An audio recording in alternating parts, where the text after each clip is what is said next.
Hello everyone, मैं हूं सायन और आप सभी लोग का स्वागत है फिजिक्स विद सायन के एक नए वीडियो में। हमारा करंट जो लेक्चर सीरीज चल रहा है वो है काइनेमेटिक्स के ऊपर।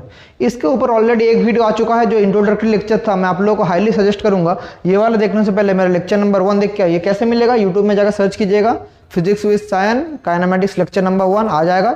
वो देखने के बाद ये वाला देखिए, क्योंकि वहाँ पर मैंने कुछ इंट्रोडक्टरी कॉन्सेप्ट के बारे में बोला था, तो वो आप लोग अगर जान लेंगे तो नेक्स्ट वीडियो में जानने में और भी ज़्यादा ईजी होगा। तो चलिए, आज का जो टॉपिक है वो है 1D मोशन काइनेमेटिक्स, उसका सेकंड लेक्चर। यहाँ पर भी हम लोग कुछ कॉन्सेप्ट्स के बारे में पढ़ेंगे। कुछ कॉन्सेप्ट्स मेन चैप्टर, मतलब ये चैप्टर कैसे करना पड़ेगा समझिए तो, मतलब कॉन्सेप्ट समझना पड़ेगा, फिर न्यूमेरिकल प्रॉब्लम्स करना पड़ेगा। इस चैप्टर में बहुत न्यूमेरिकल प्रॉब्लम्स आप लोगों को करना पड़ेगा, या मैं जितना पढ़ाऊंगा उससे ज़्यादा आप लोगों को प्रॉब्लम्स करना पड़ेगा। प्रॉब्लम्स उतना हार्ड नहीं है, मैं सब कुछ बता भी दूंगा कैसे प्रॉब्लम्स करना है। तो चलिए, सबसे पहले आज जो पढ़ेंगे हम लोग कुछ कॉन्सेप्ट देखेंगे आज, कि जैसे किसको बोलते हैं डिस्टेंस, किसको बोलते हैं डिस्प्लेसमेंट। Distance and displacement.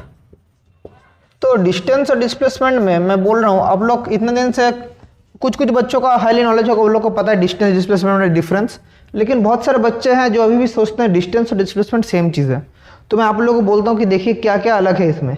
हम लोग का दो चीज़ होता है। देखिएगा, अच्छा से एग्जाम्पल देता हूँ। ये है आपका घर, होम, यहाँ से आप जा रहे हैं स्कूल, ठीक है।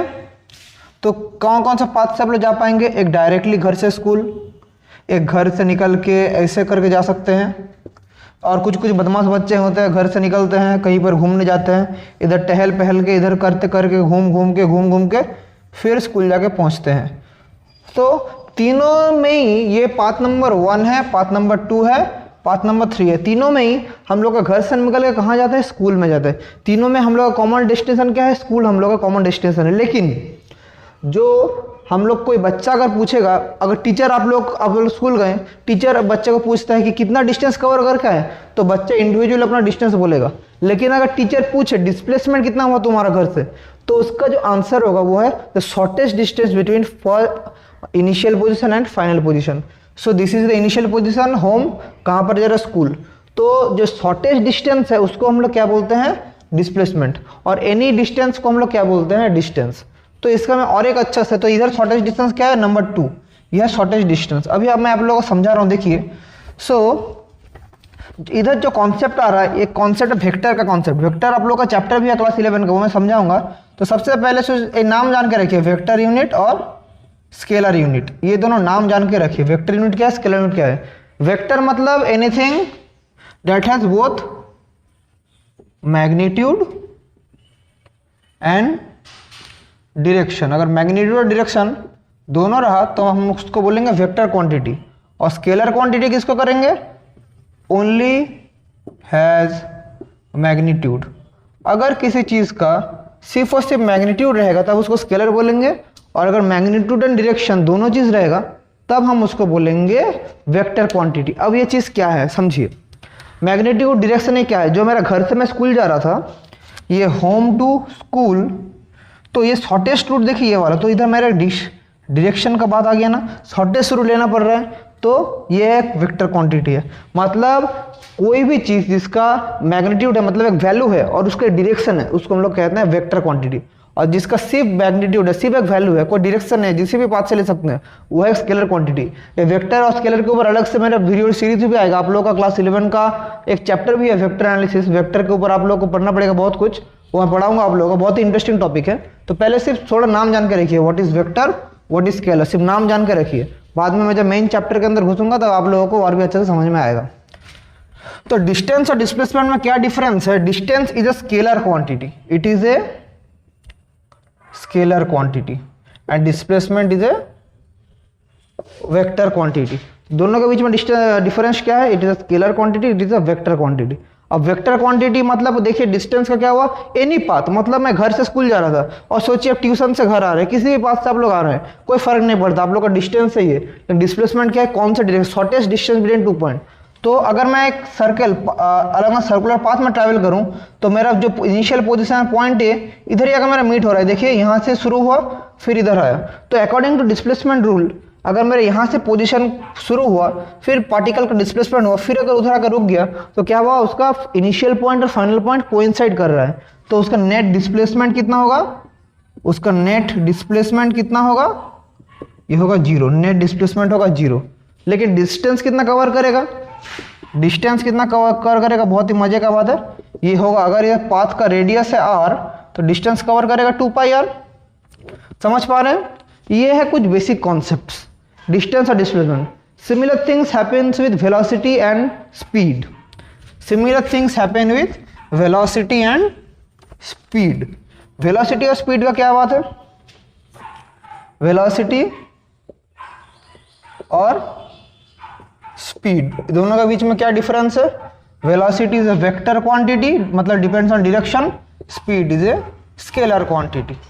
ये कुछ चीज़ आप लोगों को जान के रखना चाहिए, क्योंकि बहुत सारे बच्चों ये सब समझते हैं, लेकिन फिर भी मैं सब कुछ बोल के चलूँगा, क्योंकि मैं ऐसे सोच के चलता हूँ कि सब कुछ कॉन्सेप्ट क्लियर करना चाहिए। तो वेलोसिटी क्या है, velocity is displacement per unit time, ये है वेलोसिटी। और स्पीड क्या है, डिस्टेंस पर यूनिट टाइम। तो speed is distance per unit time and velocity is displacement per unit time. दोनों के बीच में डिफरेंस देखिए, displacement per unit time and distance per unit time, ये जानना पड़ेगा। और डिस्टेंस डिस्प्लेसमेंट उसका यूनिट क्या था, मीटर सेंटीमीटर से यूनिट है, और वेलोसिटी का यूनिट तो आप लोग ये अगर मीटर हो तो मीटर पर सेकेंड या centimetre per second, similar unit in metre per second और सेंटीमीटर पर सेकेंड, ये यूनिट्स आप लोगों को पता है। वेलोसिटी और स्पीड का क्या डिफरेंस है, वेलोसिटी का डायरेक्शन है, कौन सा साइड में जा रहा है वो मतलब कौन सा डायरेक्शन में जा रहा है वो वेलोसिटी हम लोग को देखना पड़ेगा। लेकिन स्पीड किसी भी डायरेक्शन में हो सकता है, वो स्पीड का कोई डायरेक्शन से फैक्टर नहीं है, इसलिए स्पीड एक वेक्टर क्वांटिटी नहीं है, स्केलर क्वांटिटी है, और वेलोसिटी एक वेक्टर क्वांटिटी है। और एक चीज जो हम लोग को जानना पड़ेगा वो है एक्सीलरेशन। एक्सीलरेशन का क्या मतलब है, acceleration is a vector quantity, इसका कोई स्केलर टर्म नहीं है, acceleration is a vector quantity, और इसका मतलब है डिस्प्लेसमेंट, सॉरी डिस्प्लेसमेंट नहीं, velocity per unit time. So acceleration is velocity per unit time. ये आप लोग देख के चलिए, ये कुछ कॉन्सेप्ट्स है, और इसका यूनिट क्या है, मीटर पर सेकेंड स्क्वायर या सेंटीमीटर पर सेकेंड स्क्वायर। ये कुछ जानना पड़ेगा आप लोगों को। ये था कुछ बेसिक, और आप लोग को मैक्सिमम बच्चा लोगों को ये सब पता होगा क्या डिस्प्लेसमेंट स्पीड, क्योंकि क्लास 9 10 से लोग पढ़ के आ चुके हैं। जो अभी हम लोग मैं आपको पढ़ाऊंगा कि ग्राफ कैसे ड्राइंग करेंगे, drawing of graphs, position time graph, displacement time graph, velocity time graph, ऐसा graph, motion graph under motion, graphical motion, हम लोग कुछ ग्राफ करेंगे। कैसे ग्राफ ड्राइंग करते दिखाएंगे मैं। सबसे पहला जो ग्राफ है हम लोग करेंगे displacement time graph, displacement time graph. और ग्राफ प्लॉटिंग का आप लोगों को मैं आज एक थ्योरी बताऊंगा, प्रिंसिपल। जो मैं ग्राफ ड्राइंग करता हूं, ये जो एक्स एक्सिस वाई एक्सिस रहता है, तो जो ग्राफ मेरा जो इंडिपेंडेंट जो वेरिएबल रहता है, इंडिपेंडेंट वेरिएबल वो lies along the X axis, और जो डिपेंडेंट वेरिएबल है वो lies on the Y axis. Displacement time मतलब, डिस्प्लेसमेंट मतलब सोचिए, डिस्प्लेसमेंट को मैं x लिख रहा हूं, टाइम को t लिख रहा हूं। तो इंडिपेंडेंट वेरिएबल क्या, डिपेंडेंट वेरिएबल क्या। सबसे पहले ये देखिए, अगर कोई इंडिपेंडेंट वेरिएबल है, इंडिपेंडेंट वेरिएबल वो कहाँ रहेगा, x एक्सिस में, और कोई डिपेंडेंट वेरिएबल है, डिपेंडेंट वेरिएबल है वो रहेगा y एक्सिस। डिस्प्लेसमेंट को मैं s में लिख देता हूं, displacement is given bye s, st graph, displacement given by st graph. So independent variable x axis, dependent variable y axis. ऐसा अगर हुआ तो देखिए हम लोग क्या कर सकते हैं। तो इसका मतलब क्या है, डिस्प्लेसमेंट किसके ऊपर डिपेंड करता है, टाइम के ऊपर। टाइम का डिस्प्लेसमेंट को डिपेंड करता है, नहीं, क्योंकि displacement equals to velocity into time, ये हम लोग जानते हैं। सो इंडिपेंडेंट वेरिएबल क्या है, independent variable is time. So X axis में क्या रहेगा, time, Y axis dependent variable that is S, this is st graph and this is origin. So this is a displacement time graph, और इसका जो हम लोग का ये रहता है, स्लोप रहता है, this gives us the velocity. ये क्या है, this is slope, this is given bye slope, और ये थीटा, स्लोप को हम लोग m से रिप्रेजेंट करते हैं, स्लोप m, और ये अगर थीटा रहा तो ये equals to tan theta, and this gives the velocity of the particle. This is the st graph and the tangent नहीं, and the slope gives us the velocity. Slope क्यों? ये जो स्लोप है tan थीटा मतलब क्या है, देखिए मैं क्या लिखा, slope m equals to tan theta. अब ये tan थीटा है मतलब क्या, इसको अगर मैं एक्सटेंड करूं तो ये डिस्टेंस कितना, ये डिस्टेंस है x मतलब मेरा देखिए x एक्सिस में है, तो ये क्या है t, यहाँ से यहाँ, और ये वाला क्या है, ये वाला s. So tan theta equals to s by T मतलब क्या है v. सो हम लोग का जो tan थीटा से मिलता है जो स्लोप है, दैट गिव्स द वेलोसिटी. तो ये जान के चलिए डिस्टेंस टाइम ग्राफ या डिस्प्लेसमेंट टाइम ग्राफ में जो स्लोप रहता है दैट गिव्स द वेलोसिटी. और कुछ एग्जांपल देखते हैं डिस्प्लेसमेंट टाइम ग्राफ का. हमारा जो अगर ऐसा कोई ग्राफ रहा, this is given by s, this is given by t, अगर पार्टिकल वेलोसिटी ये है, तो अगर मेरा ऐसा कोई अगर ग्राफ रहा, इसका मतलब क्या है, the particle moves with constant velocity. Particle moves with constant velocity, जब वेलोसिटी चेंज नहीं हो रहा है, सेम वेलोसिटी के साथ जा रहा है, particle move with constant velocity. और st ये वाला मतलब क्या, कॉन्स्टेंटली वेलोसिटी इंक्रीजिंग. तो इसका मतलब है कि particle is moving with constant velocity increasing, मतलब एक कांस्टेंट रेट में वेलोसिटी इंक्रीज कर रहा है, इसलिए स्ट्रेट लाइन हो रहा है. इधर इंक्रीज नहीं कर रहा है इसलिए स्ट्रेट लाइन है, लेकिन ऐसे जा रहा है क्योंकि इंक्रीज नहीं कर रहा, सेम वेलोसिटी है. इधर वेलोसिटी इंक्रीज कर रहा है लेकिन क्या, कांस्टेंट रेट में इंक्रीज कर रहा है, इसलिए वेलोसिटी ऐसे करके जा रहा है. इसलिए आप कुछ समझ लीजिए. और एक अगर ऐसा टाइप का पार्टिकल रहा, अगर इधर s इधर t, तो अगर ऐसा रहा तो नॉन यूनिफॉर्मली इंक्रीज कर रहा है, मतलब इंक्रीज कर रहा है पार्टिकल का वेलोसिटी लेकिन non uniformly. So these are all the graphs. ये डिस्प्लेसमेंट टाइम ग्राफ है. सिमिलरली हम लोग करेंगे velocity time graph. Velocity time graph भी देख लेते हैं. चलिए, एकदम इजी चीज है, मैं तो बोल रहा हूँ एकदम इजी चीज है.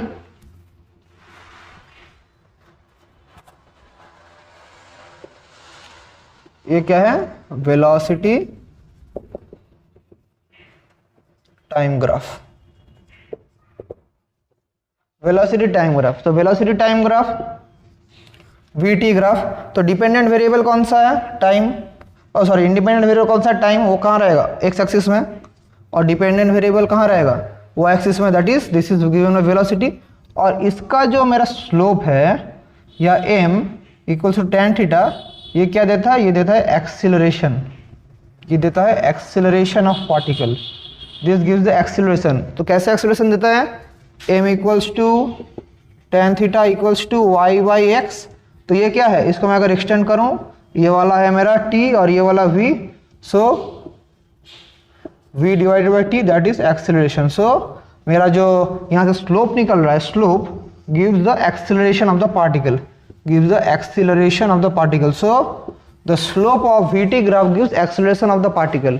ये जान के चलिए, बहुत ही इंपॉर्टेंट चीज है. और यहाँ पर भी 2-3 कॉन्सेप्ट हम लोग को समझना पड़ेगा. क्या कॉन्सेप्ट, ये चीज देखिए. अगर इस चीज का मतलब क्या है, vt graph, particle moving with constant velocity या कांस्टेंट एक्सीलरेशन. इसका मतलब क्या है, जिसका कॉन्स्टेंटली इंक्रीज कर रहा है. अगर v और t रहा, और इसका मतलब क्या है, इसका मतलब कांस्टेंट इंक्रीज कर रहा है लेकिन नॉन यूनिफॉर्मली इंक्रीज कर रहा है. और अगर ग्राफ मेरा ऐसा रहा, फॉल कर रहा है, कांस्टेंटली फॉल कर रहा है, वेरियस टाइप का ग्राफ हो सकता है. ये आप लोगों को जानना पड़ेगा. जब मैथमेटिकल प्रॉब्लम्स करेंगे, बहुत सारा ग्राफ है हम लोग को जो देखना पड़ेगा. एक प्रॉब्लम अगर यहाँ से करवाता हूँ आप लोगों को, डिस्टेंस डिस्प्लेसमेंट का एक प्रॉब्लम. देखिए, एक दिया है एक प्रॉब्लम, एक न्यूमेरिकल प्रॉब्लम अगर कराऊँ कैसा होगा. एक क्वेश्चन दिया है, पार्टिकल का पॉइंट ए से पॉइंट बी गया एक पार्टिकल, फिर बी से सी गया एक पार्टिकल. सो ये से 10 मीटर, ये क्या है, सोच लीजिए 20 मीटर. सो मेरा टोटल डिस्टेंस एंड डिस्प्लेसमेंट निकालने के लिए ए टू सी का टोटल डिस्टेंस और displacement, find distance and displacement from A to C. Find distance and displacement from A to C. तो डिस्टेंस तो कुछ नहीं, टोटल ऐड करना पड़ेगा। डिस्टेंस क्या होगा, distance equals to A B plus A B C that is 10 plus 20 that is 30 metre. और displacement क्या होगा, displacement is the shortest distance between point A and C. और शॉर्टेस्ट डिस्टेंस कौन सा है, ये है शॉर्टेस्ट डिस्टेंस। सो डिस्प्लेसमेंट क्या होगा, displacement equals to A C equals to under root of A B square plus B C square. तो ये क्या हो जाएगा, ए बी स्क्वायर मतलब 100, बी सी स्क्वायर मतलब 400 that is under root 500 that is 10 root 5 metre. So displacement कितना हो गया, 10 रूट 5 मीटर। अब इसका डायरेक्शन कहाँ पर होगा, डायरेक्शन होगा फ्रॉम ए टू सी, क्योंकि वेक्टर क्वांटिटी का हमेशा हम लोग को डायरेक्शन मेंशन करना पड़ेगा। तो डायरेक्शन क्या हो गया, डायरेक्शन फ्रॉम ए टू सी। और कुछ प्रॉब्लम्स करते हैं, चलिए कुछ प्रॉब्लम्स कीजिए। मैं जैसे प्रॉब्लम्स कर रहा हूँ, बहुत प्रॉब्लम्स आप लोगों को करना पड़ेगा। मैं चाहने से आज पूरा थ्योरी पढ़ा के कंप्लीट कर सकता था, लेकिन प्रॉब्लम्स हम लोगों को करना पड़ेगा। Problems are very important for kinematics. तो अगर मैं सिमिलर एक एग्जाम्पल लूँ और एक प्रॉब्लम आप लोगों को दूँ कि ए से बी, यही डायग्राम करते हैं, यही डायग्राम, इस डायग्राम में ए टू बी गया कोई object 20 metre per second velocity में, फिर बी टू सी गया 40 मीटर पर सेकेंड स्पीड में, इतना वेलोसिटी या स्पीड में जा रहा है। तो हमारा फाइनल वेलोसिटी और फाइनल स्पीड या एवरेज स्पीड और एवरेज वेलोसिटी क्या होगा, ये निकालने के लिए बोला है, एवरेज स्पीड और एवरेज वेलोसिटी। तो एवरेज स्पीड तो सिंपल कुछ नहीं है, हम लोग निकाल सकते हैं। कैसे निकालेंगे एवरेज स्पीड, एवरेज स्पीड की total speed 20 plus 40 divide by 2 that is 30 metre per second, that is the average speed. लेकिन एवरेज वेलोसिटी क्या होगा, ये हमें डिस्प्लेसमेंट के साथ निकालना पड़ेगा। यहाँ से यहाँ कितना टाइम में गया, यहाँ से यहाँ कितना टाइम में गया, तो उसके बाद हम लोग को टाइम से डिवाइड करना पड़ेगा। तो थोड़ा क्वेश्चन यहाँ पर ट्विस्ट होगा। स्पीड तो आप लोगों को निकल गया, लेकिन डिस्प्लेसमेंट कितना होगा, यहाँ से यहाँ सोचिए, मैं बोल दे रहा हूँ 10 सेकंड में गया, फिर यहाँ से यहाँ गया मेरा 20 सेकंड में, ऐसा गया स्पीड में आप लोगों को बोल रहा हूँ। सो ए टू बी का डिस्प्लेसमेंट कितना हुआ, ए बी का डिस्प्लेसमेंट कितना हुआ 20 इंटू 10 दैट इज 200 मीटर, और बी सी का डिस्प्लेसमेंट कितना हुआ 20 इंटू 40 दैट इज 800 मीटर, ऐसा हुआ। तो हमारा जो यहाँ से हम लोग को क्या मिलेगा, यहाँ से हमारा जो अल्टीमेटली हमारा डिस्प्लेसमेंट आएगा, तो टोटल डिस्प्लेसमेंट हम लोग को क्या से क्या आ रहा, ये वाला आ रहा मेरा 200 मीटर, ये वाला आ रहा 800 मीटर। तो डिस्प्लेसमेंट क्या हो जाएगा, under root of 200 square plus 800 square. So ये क्या हो जाएगा, 200 का स्क्वायर 400 प्लस 00 8 का 64, ये हो जाएगा। ये चीज़ ये क्या है 10 था, इसको मैं कॉमन ले सकता हूँ। कैसे आप लोग प्रॉब्लम्स एग्जाम में करिएगा, देखिए हम लोग ऐसे कॉमन ले सकते हैं। 4 सबसे पहले हम लोग यहाँ से 40,000 कॉमन ले रहे, तो क्या रह रहा है 1 एंड प्लस 16, ये चीज़ रह रहा है अंदर। अगर मैं कॉमन ले लूँ बाहर तो ये चीज़ आ रहा है, तो इसका मेरा स्क्वायर रूट क्या हो जाएगा 200 बाहर आ गया, अंडर रूट 17। सो 200 रूट 17 मीटर मेरा डिस्प्लेसमेंट है। ये थोड़ा मतलब क्या कोई अनएथिकल चीज़ लग रहा है, क्योंकि मेरा मन से मैंने डाटा दिया है, और अगर सिमेट्री नहीं आ रहा है अच्छा से, अगर क्वेश्चन से मैं करवाता लिखा के बहुत अच्छा सिमेट्री आता, तो ये वाला क्या है 200 under root of 17 metre, this is the displacement. So average velocity क्या होगा, average velocity that is displacement by total time. So displacement कितना होगा, डिस्प्लेसमेंट 200 रूट 17, टाइम कितना होगा 10 plus 20 that is 200 root 17 divided by 30। So 20 root 17 by 3 metre per second, this is the average velocity of the particle. ऐसे आप लोग किसी भी problem को कर सकते हैं। तो एक वेलोसिटी का प्रॉब्लम हुआ, एक डिस्प्लेसमेंट और speed, displacement, distance, velocity, speed सबका प्रॉब्लम हुआ। इस सबको आप लोग ऐसे सॉल्व कर सकते हैं। और भी एक प्रॉब्लम करवाते हैं, चलिए आज कुछ बेसिक प्रॉब्लम करा पा रहा हूँ, बहुत कुछ सीखना पड़ेगा। आप लोग मेरा वीडियो सीक्वेंसली देखते रहिए, बहुत कुछ सीखना पड़ेगा। इसके बाद मैं आप लोग अगर और एक प्रॉब्लम करवाऊँ, और एकदम इजी टॉपिक है, कुछ भी हार्ड नहीं है। और एक टॉपिक दिया है, ए पार्टिकल, ए क्वेश्चन बोलता हूँ, ए कार का ही देता हूँ, a car goes at a speed, कितना स्पीड में गया, at the speed 40 metre per second for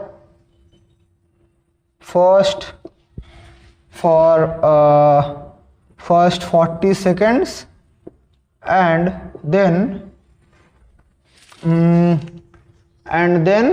पहले 40 metre per second first 40 second में, then 30 metre per second for 30 metre second, और कौन सा go speed 40 metre for 40 second at east, and then it turns north नहीं, चलिए south करते हैं, south, and goes at 20 metre per second for 10 second. Calculate total distance and displacement. तो ये आप लोग कैसे करेंगे, calculate total distance and displacement, तो ये वाला आप कैसे करेंगे। तो इसका जो आंसर है, सबसे पहले देखिए क्या कर रहा है, कार ईस्ट की तरफ जा रहा है, तो यहाँ से कार है, ये ईस्ट की तरफ गया, कितना गया 40 सेकेंड में, कितना गया 40 मीटर पर सेकेंड, कितना गया 40 सेकेंड, यहाँ तक गया। फिर यहाँ से क्या हुआ, यहाँ से डाउन साउथ की तरफ आया, लिखा है साउथ की तरफ, कितना में 20 मीटर पर सेकेंड, कितना टाइम के लिए आया, 10 सेकेंड के लिए, यहां तक आया। फिर बोल रहा है ऐसा अगर आता है टोटल डिस्टेंस और डिस्प्लेसमेंट निकालने के लिए, सो मैं पॉइंटिंग कर रहा हूं ए, चलिए पी क्यू आर, तो पी क्यू कितना होगा, वेलोसिटी इनटू टाइम, तो 40 metre per second, 40 metre per second into 40 second, that is 1600 metre. So ये डिस्टेंस कितना हो गया 1600 मीटर। तो सिमिलरली क्यू आर कितना होगा 20 metre per second into 10 second, तो कितना हो जाएगा 200 मीटर। सो ऐसा अगर मेरा पाथ है, तो ये क्या है, ये हो गया मेरा डिस्प्लेसमेंट, और एक पाथ जा रहा है यहाँ से यहाँ जा रहा है। सो डिस्टेंस कितना होगा, total distance P Q plus Q R, तो कितना है 1600 और 200, 1600 और 200, दैट मीन 1600 एंड 200, तो दोनों को ऐड करने में कितना होता है 1800 metre. So this is the total displacement, और sorry total distance travel by the particle. और डिस्प्लेसमेंट क्या है, displacement shortest distance between 2 points, that is P R, that is under root of 1600 square plus Q R square, मतलब Q R square मतलब कितना है मेरा 200 square, तो जो आएगा उतना metre. So this is displacement, और इसका डायरेक्शन कहाँ है, this is from P to R, ये इसका डायरेक्शन है। तो ऐसे आप लोग किसी भी प्रॉब्लम को इजीली सॉल्व कर सकते हैं। ऐसा प्रॉब्लम आप लोग को एग्जाम में आता है, और आप लोग ऐसा प्रॉब्लम आएगा तो बहुत बच्चों का डिस्टेंस और डिस्प्लेसमेंट का कॉन्सेप्ट सही नहीं होता है, तब वो लोग ठीक से कर नहीं पाते। इसलिए मैं आप लोगों को कुछ बेसिक इजी कॉन्सेप्ट आप लोगों को समझा दिया आज। आई होप आज का वीडियो से आप लोग कुछ समझ पाए ये सब चीज़। उतना भी हार्ड टॉपिक नहीं है, और आप लोग समझ तो पा रहे हैं, मैं आई होप सो। फिर भी अगर कुछ डाउट हो रहा है तो कमेंट्स कीजिएगा। मेरा नेक्स्ट जो वीडियो है, नेक्स्ट वीडियो में आप लोगों को पढ़ाऊंगा कि ग्राफ से कैसे कुछ हम लोग का इंपॉर्टेंट इक्वेशंस है, जैसे v equals to U plus A T, A C equals to U T plus half A T square, ये सब मैं आप लोग को पढ़ाऊंगा। जो मेरा नेक्स्ट वीडियो आएगा उसके अंदर तब तक के लिए इसको देखते रहिए, बुक उठाइए, खुद प्रॉब्लम प्रैक्टिस करना स्टार्ट कीजिए। बहुत ही मज़ेदार चैप्टर है ये काइनेमैटिक्स का चैप्टर, पढ़ते रहिए और चलिए पढ़ाई करते रहिए और थैंक यू।